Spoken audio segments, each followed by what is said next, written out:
سرنا للمدينة لنزور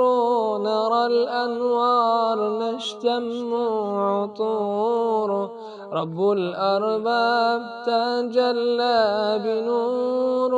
على المختار زاده جمالا أبا الزهراء يا خير من قال إني عبد لله تعالى وأوصيكم وصايا لا تنسوها كنز للمؤمن مفتاح الإقبال